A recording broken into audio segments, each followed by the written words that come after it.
Hello, listeners, and welcome to Sinister Soup. This month, as we do once a month, we will be interviewing another author. I am your co-host, Travis Vermullen. And I'm Clay Vermullen. And the author we'll be talking to today is W.D. Kilpack III, and we will be talking about his book, Crown Prince, the first novel in the New Blood trilogy. How are you doing today, Bill? I'm doing well. Thanks for having me. Yeah, thanks for being on. So the first question, kind of to lead into this, is just to ask you simply, what inspired you to write Crown Prince? Like, what brought you to put in a contribution novel to the ever-expanding fantasy genre? Well, I've always loved science fiction and fantasy ever since I was a kid, and it didn't used to be as cool as it is now, by the way. But I've always really loved that. It's always spoken to me. And, I wrote my first book when I was 12. It's a 12-year-old's work, but it was a fantasy novel. But as far as Crown Prince, I had a recurring dream for months that this one dream, it just really gripped me, kind of thing that I would wake up from in tears, kind of thing. And that I knew that I had to write something around that. And then when I was in college, I was fascinated by Socrates, and Socrates would go into sort of a trance-like state, and he called it being seized by the demon of philosophy. And he would come out of that with a profound, kind of revelation about something. And so that is where the idea that the demon of sight with Nithar came from, and those two ideas got blended. That's interesting, because that was going to be my first question. Like, why did you burden your protagonists with the ability to see? Because that's a heck of a thing to straddle Nithar with, is that knowing what's going to come. I really liked that introduction to him as a character, where he's basically forced to lie to the fellow soldiers because he knows he's not going to see them again. And I thought that was a really cool way you did that, and you put that burden on that character's shoulders. So aside from Socrates, why was it important for you to write that power into your protagonist? As part of the dream was that this central image, which actually doesn't show up until book 4, but in the dream, I was in Nithar's place, and I was watching things happen that I knew were going to happen. And so one of the traumatic and tragic aspects of the dream was knowing these things were happening or were going to happen, and what could I do to prevent them from happening?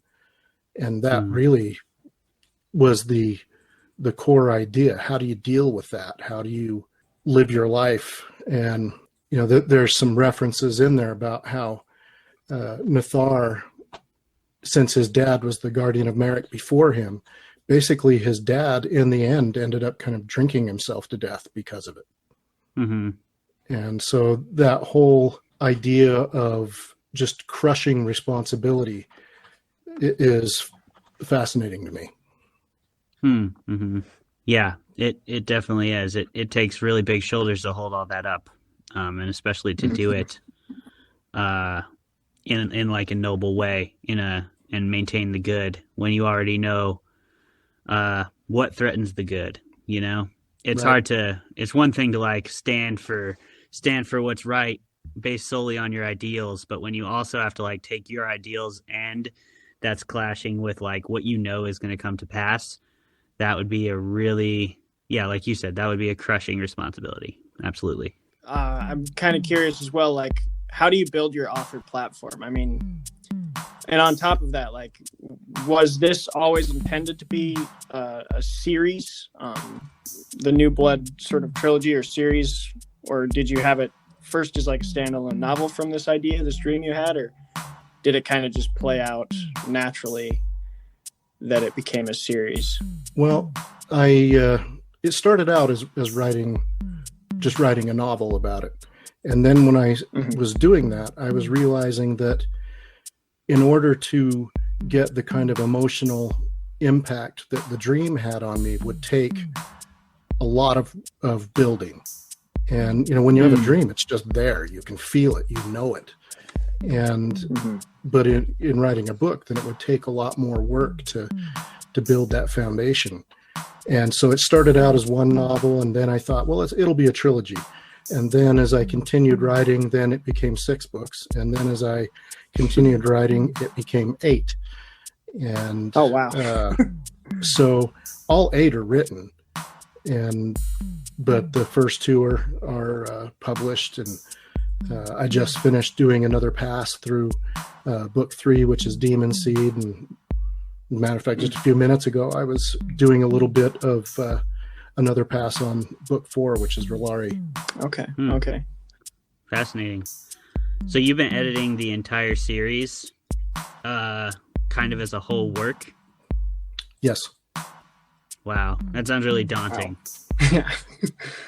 Well, on the other hand, one of the things I enjoy most about writing is world building. And this world, I don't know if you can see it or not, but at least at a base level, has a lot of foundation in Celtic culture and Celtic mythology. And I have other books that I've worked on that are based on other cultures. There's another series that's based on Viking culture that I've been working on. And it's fascinating to see a lot of that influence. The Viking culture had a much greater influence than I certainly ever realized. Oh yeah, I mean they were all over the world.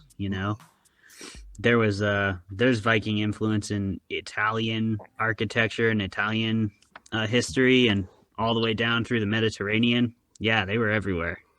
Well, even the honeymoon, that's a Viking tradition. Oh really? It's 30 days of drinking honey wine, every day. So it's your honeyed moon from one cycle of the moon. That's awesome. I didn't know that. Huh. Interesting. So, what specific Celtic myths and stuff are you drawing on for the New Blood series?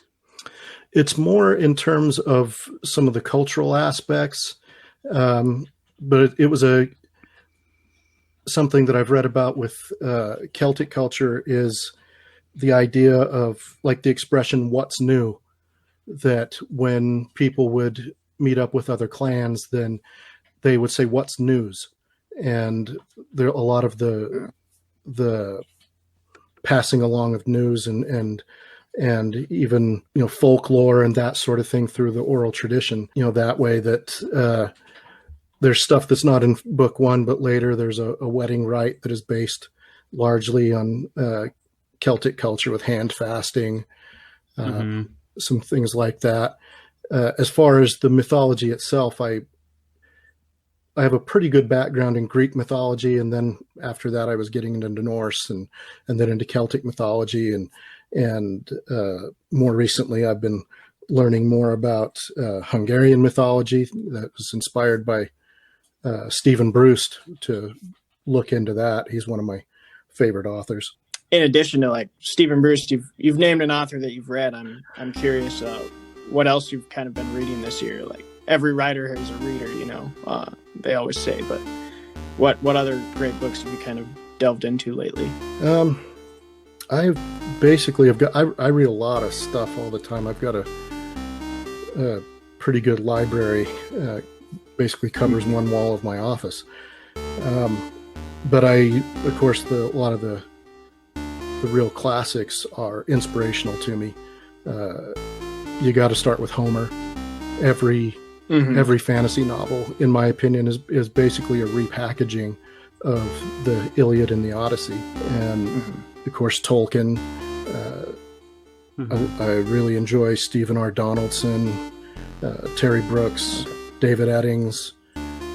I think my senior thesis in high school for AP English was writing a thesis comparing and contrasting Terry Brooks with Tolkien. And But I think that the new Tolkien is George R.R. Martin. Oh yeah. And one of the things with his work that I really enjoy, one, is that they're real people. They make mistakes.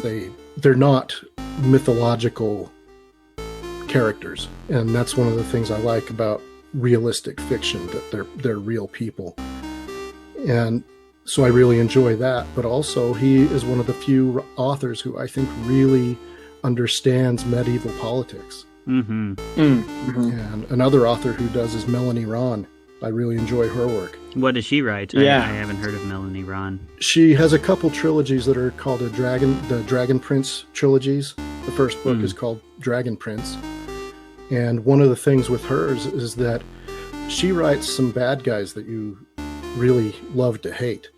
And the thing is, it's like, if it's a man, then he can be horrible and brutal, and then he'll have his plans for what he's going to do that's to the heroes. But then when things start falling apart, then his response is, well, I'm just going to kill you.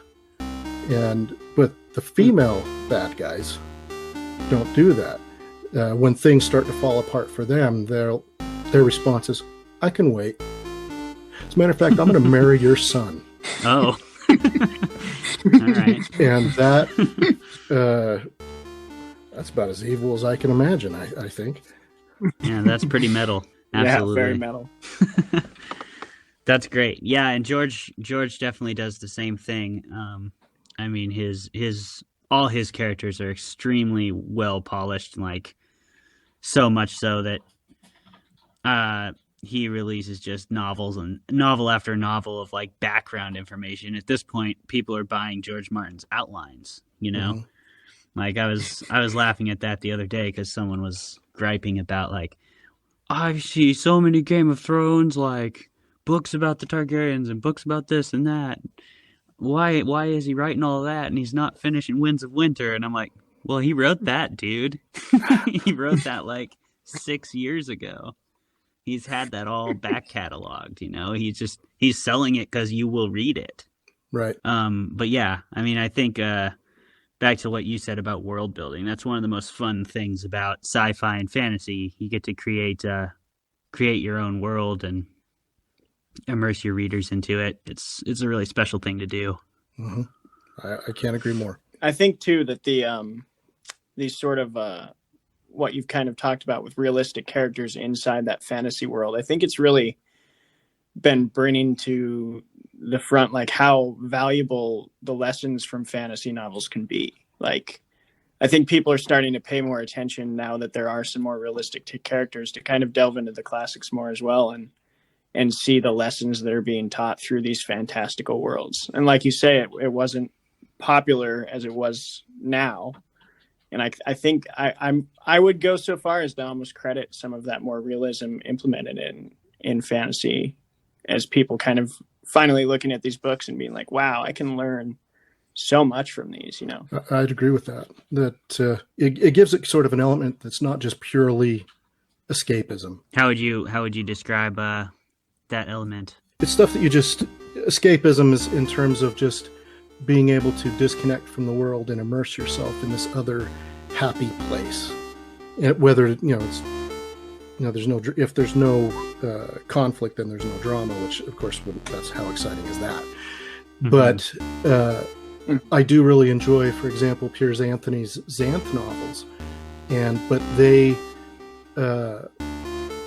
they're not as gritty. They're not as realistic.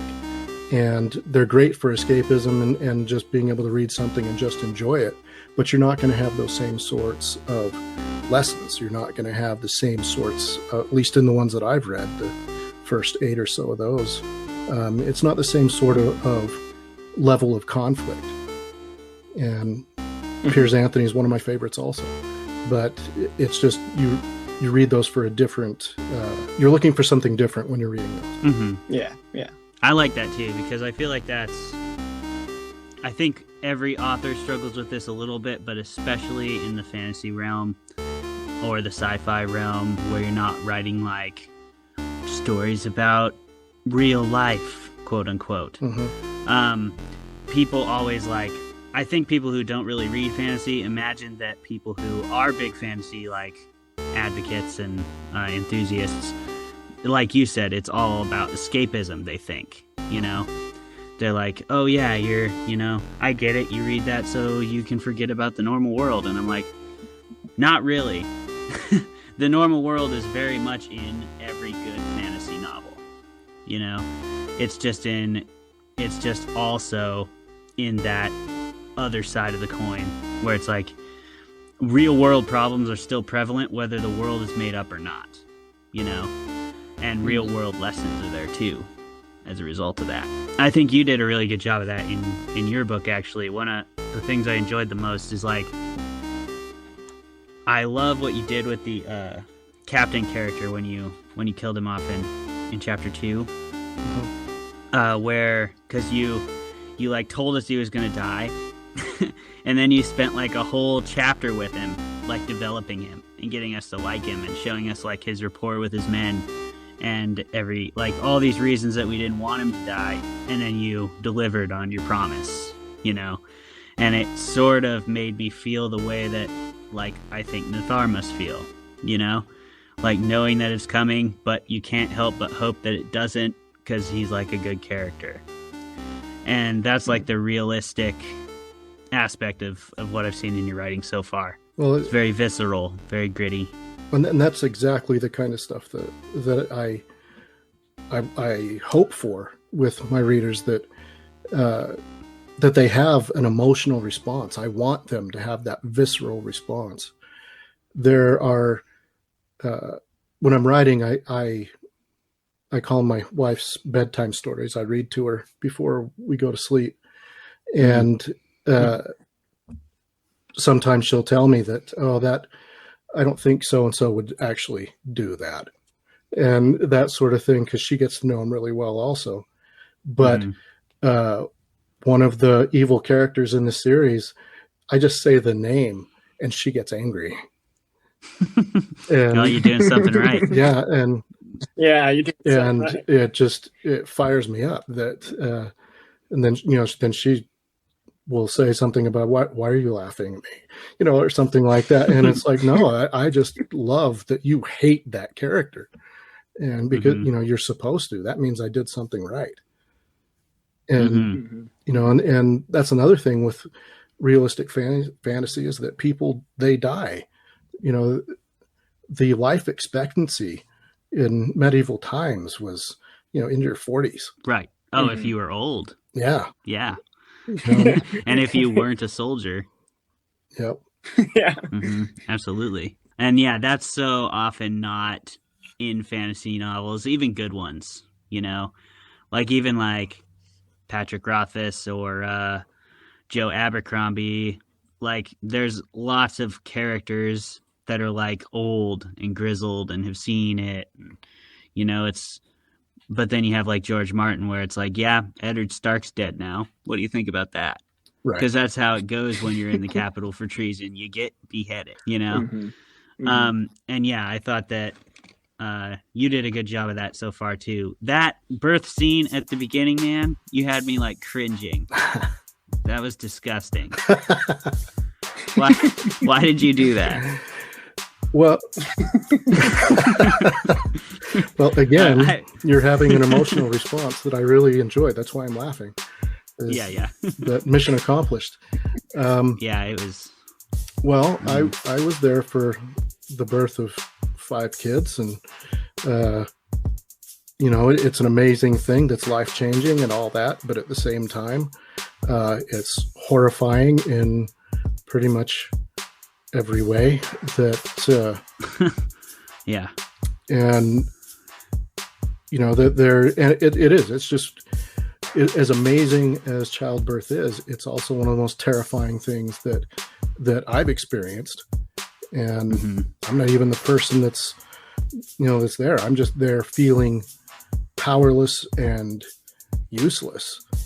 And that when my oldest child was born, I won't go into the details, but something happened that really upset me. And my dad just so happened to take a picture right when I grabbed 2 fistfuls of my own hair, because what had just happened just was going to kill me. And so that to me, well, first of all, the name of the book is Crown Prince. So starting with the birth of the Crown Prince makes sense logically.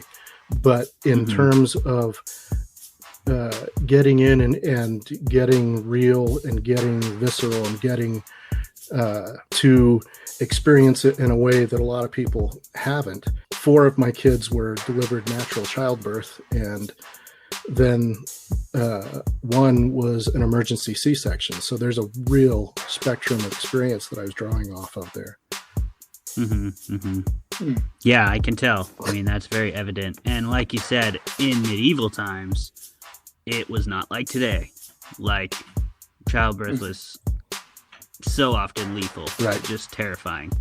And I thought that was a great job that you did there, because you sort of introduced, you basically dismantled that idea that this book is just about escapism, and you showed us exactly what kind of fantasy novel it was going to be right up front, because you were like, yeah, in most fantasy stories, like, the perfect princess and the perfect prince, they're together, and all the common people are talking about how great they are, and here's how that actually looks. She dies in childbirth, and it's brutal. And I love that you had the prince blaming himself for her death, that he killed her. I've actually never really heard that in a story that I can think of, and I really like that, because yeah, I imagine that's how you would feel, you know? And yeah, I thought that was unique and a good way to, like I said, dismantle the trope and show us that, like, yeah, this is going to be this kind of fantasy story. So saddle up. Well, that's a great comment. I appreciate that. All right. Yeah. So, Crown Prince, where can we find it, Bill? It's the easiest way to find it is on Amazon, and there are links to both books that are right off of my author website, which is www.kilpack.net, and Kilpack has 1 L. Okay. And KILPACK.net, and there's some links right there on the main page. There's other information about the books and other writing and myself, if you care, those sorts of things. But that's probably the easiest way, is go there and click through. Awesome. And fantastic. We'll make sure and put some links in the description of this episode as well. That's awesome. So thank you very much for coming on the show, Bill, and everybody who's listening. Please go check out the New Blood. I guess it's a saga, right? Six to 8 books would be the New Blood saga.